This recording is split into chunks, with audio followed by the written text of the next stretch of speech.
Okay, so today we're going to start from the very beginning. We had this bake sale up at Pearl's Diner on Father's Day, the 21st.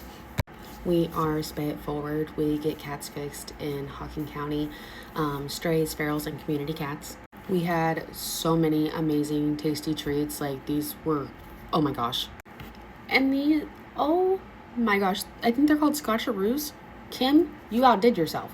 Don't even get me started on the cupcakes, okay? Don't even get me started. And Isabel's chocolate covered pretzels, the white chocolate ones, oh my gosh.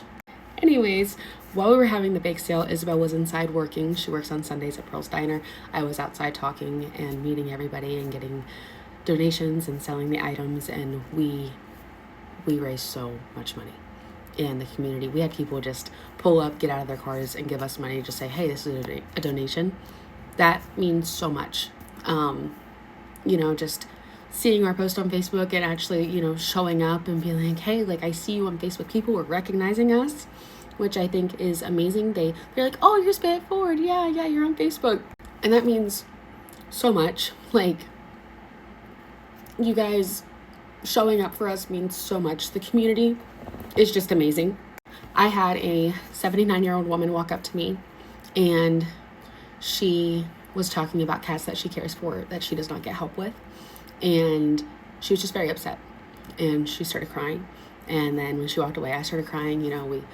We talked to each other, we exchanged phone numbers and things, and she showed me this. Well, she told me about this area where she feeds cats, and this is up by Logan Walmart. All of this area right here is where the cat boxes are. It is a colony of over 10 to 15 cats. This is the condition of the cat houses. You cannot even see them. There is just, the weeds are about 8 feet tall. There is grass growing out of them, vines growing into them. There's not a lot of straw, so it doesn't really keep them warm at night, and just vines all around, and snakes. There is snakes. I saw one snake in one of the boxes, and I just backed away, let the snake alone. But the 79-year-old woman said that she has not seen the cats, that she only saw one. And that's very alarming when you're not seeing, a colony that you have been feeding for 2 years. She's been taking care of these cats for 2 years. And there are other people that take care of them as well. But she goes up in the morning and in the afternoon, and she feeds them, cleans their bowls. She's talked to me about taking warm water up and soap and scrubbing the plates off and stuff. And she really, really cares about them. She treats them like they're her babies. This whole area, that's where the cat houses are. And I know you can't see it because it is just so overgrown. This is more of it, just being overgrown. Way in the back is like straight. Right there is where she feeds them. So they eat over here in this like weeded area, and she feeds them like in the road, kind of not in the road, but like on the road, on the pavement, and because there's just nowhere else to really put their food. This is what it looked like when I went up. It was after it rained.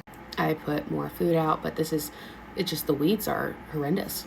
This is one of the kitties. Look at that face. And this is another one. He is gorgeous. This Chonk, oh my gosh, he has came out twice now for me to see him, and he is so cute. I went up and weeded some on my own, and I barely touched any of it. It really looked like I did not do anything, but at least the cat houses were visible. This is me. I wear my little sunglasses. I am 5'5", and those weeds it's literally like 6, 7, 8 foot. Like it. And you can see I was just trying to like get around them and get the area.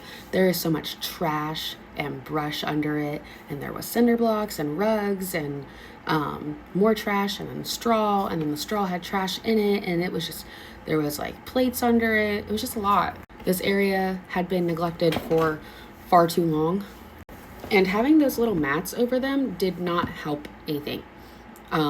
It caused a yellow jacket infestation. You can see them now. They're visible from the road. We opened up one of the boxes, and you can see it was infested with ants. Absolutely infested with ants. There was like barely any straw inside. The ants were just everywhere. and there is yellow jackets all around this one. We had to actually just grab the pallet and drag it, and then, you know, dispose of the cat house, because it was just, we waited for the yellow jackets to fly away and things before we disposed of it, but it was terrible. They were terrible. This is what it started to look like as we were weeding it out and getting the old rotted pallets out. That red pallet right there, those were disgusting. And this is more progress as it goes on. This is one of our volunteers, Arlene. She is so sweet. She worked her butt off. She brought 2 weed eaters, a mower, a leaf blower. Like, she was out there helping so much. This is what it started to look like. And we could, you know, visualize, okay, how do we want to do this? So we started to weed out more of the area. This is what it started to look like from afar. This was right before we took a break. This was another one of our volunteers, Sean. He had an attachment for his weed eater that would like knock down trees. Like, I had never seen anything like that. And it helped so much get it got all of the like thorn bushes out. So amazing. Thank you so much, Sean. We set up this little station. Instead of the plates being on the ground, they're now on a pallet with bricks supporting it up, so it's a little flat because that area is a little slanted. There was so much trash. So much trash. Then it started to look like this. We set up a pallet food station, like, I don't know, 15, 20 feet in front of it as well. And then that's how it looks, like how close it is from the other one. And he came out to eat. This little trail up here, I don't know if you can see it. This little area is where the cats are walking up that hill. So they're not even staying in the area right now. They're walking up the hill. And then they're coming down every time they see food. And there's also little trails right up through there and through that side as well. They're hanging around, but there's nowhere for them to go. I don't know if there's a shadier spot at the top of the hill. I'm not sure, but they have been there for a very long time. This is Arlene sitting with the kitties, giving them wet food, and they were so thankful. This is what it looked like when we were done for the day.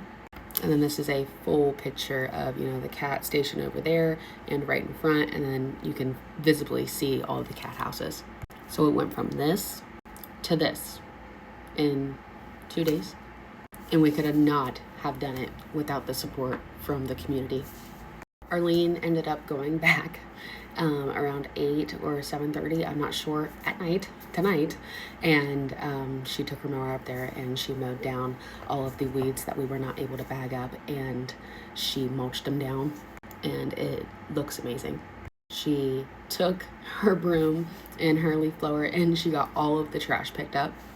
There was just so much trash. And I know the pictures are a little blurry, but do you see the cat right there going back to his little house? And all 3 cats just in their little area that they have had for so long, and it just got way too overgrown, and now they're able to be back over there and have a warm place to sleep tonight. This made my whole night. This is what we wanted. We just wanted them to be safe and have shelter, and, you know, no wonder they weren't staying over there anymore. And no wonder they were just hiding out in the bushes from the yellow jackets and snakes, the ants, the waterlogged cat houses. I hate that it got that bad. I hate that the shelters weren't maintained. And I hate that the woman that is 79 years old, you know, felt like she had nobody and felt like nobody cared about these cats. And we've had so many people reach out and tell us that they do. And so many people just, you know, be like, yeah, we pay attention. We know these cats are there. We stop and feed them, you know, like when we can. And I love this part of social media where everyone can connect and be like, oh, I know this area. I know these cats. They've been up there for years. We feed them from time to time. We love visiting with them.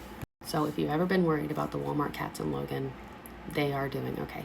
And we're going to build them a new cat house. And we're going to mulch the area and put weed barrier down so this never gets like this ever again.